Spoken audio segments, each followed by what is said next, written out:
कसरावत नगर में 1 महीने की लंबी खेज के बाद हुई तेज बारिश। दोपहर 2 बजे के बाद लगातार बारिश शुरू हुई।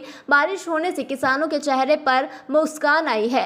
किसान एवं लोगों के चेहरे पर चिंता की लकीरें दिखाई दे रही थी। लोग काफी परेशान थे। बारिश नहीं होने से फसलों को भी भारी नुकसान होने लगा था, लेकिन समय पर बारिश होने से फसलों को कम नुकसान होगा। करीब महीने भर से बारिश न होने से फसलों में बीमारियां भी होने लगी थी और सूखने लगी थी। आज बारिश होने से सभी लोग एवं किसान खुश दिखाई दे रहे हैं। कसरावत तहसील से अबरार पठान की ये रिपोर्ट।